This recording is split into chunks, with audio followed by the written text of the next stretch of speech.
On Friendly Talk with Osayo Kinyomi, today we're going to look at another element of divorce in marriage, which is money. Money, money, money, money. We're going to be talking about financial problems in marriage, which could also lead to divorce in marriage if not properly handled. And to be doing that with me today is my friend and a brother. I call him Coach Jonah. Let me just tell you a little bit about him. Mr. Jonah Eromon is an impact filled service delivery strategist. He also has a platform where he mentors early career scientists via Smart Africa Foundation. Coach Jonah, how important is the issue of money in marriage? How important is the issue of money in marriage?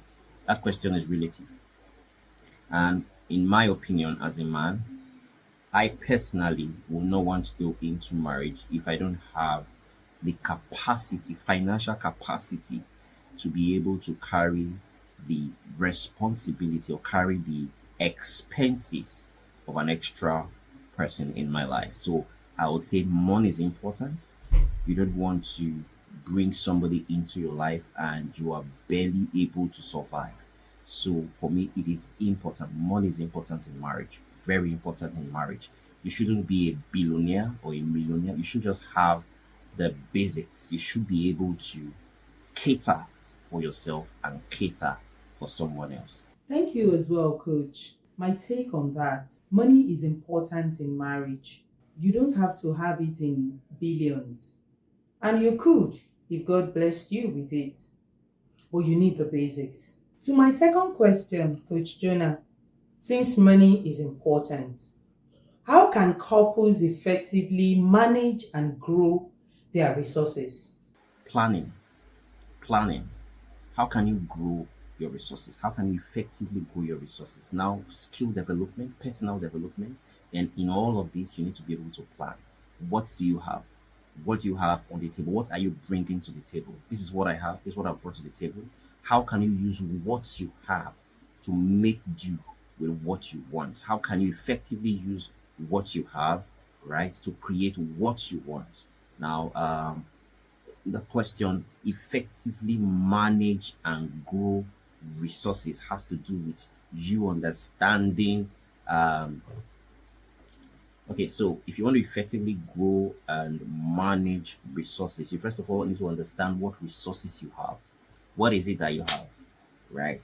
Then what can what you have do, right? Now, having that understanding of what the resources you have and what it can cater for, right, now gives you the room to want to begin to plan. Take for example, I have 100,000. That's the resources I have. I have this. I have ABC.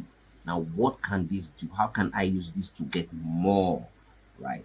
Do I need to start a small business? What are you bringing? What am I bringing? When we put that together, what can it do? Now, if we start a business together, how can we take that business to the next level?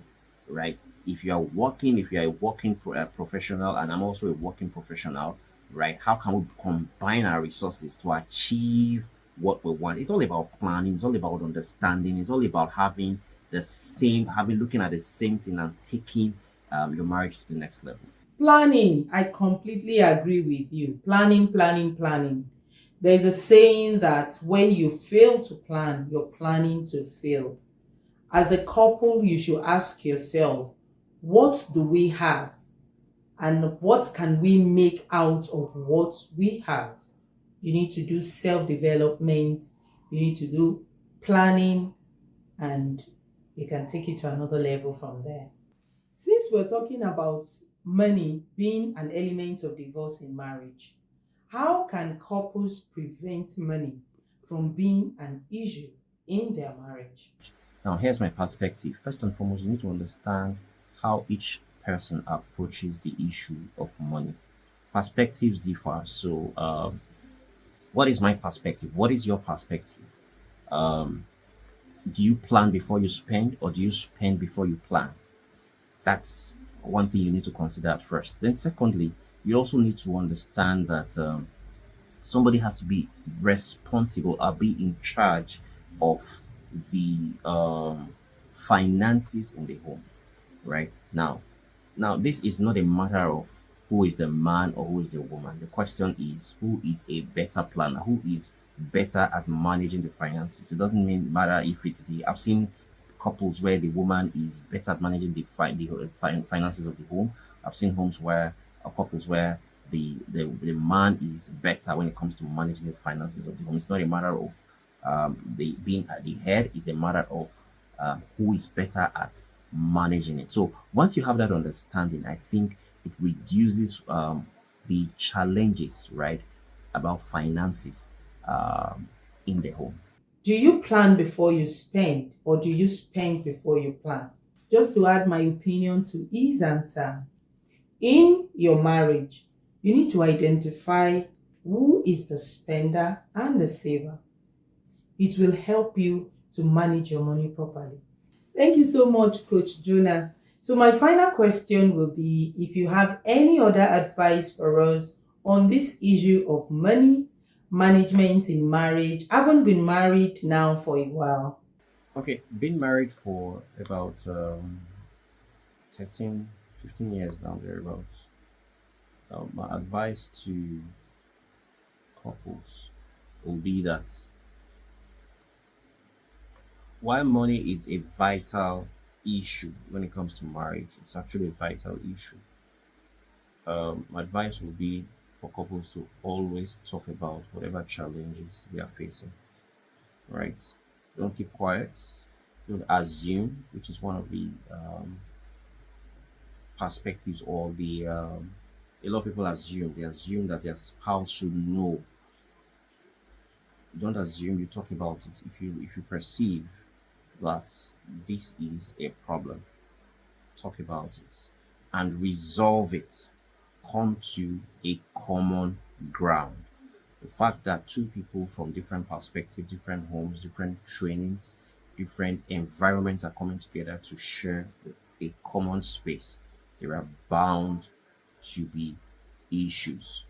But once you can talk about those issues, once you can come to a compromise, you'll be fine. Thank you as well, Coach Jonah. I really appreciate you. Thank you for sharing with us, and to everyone out there.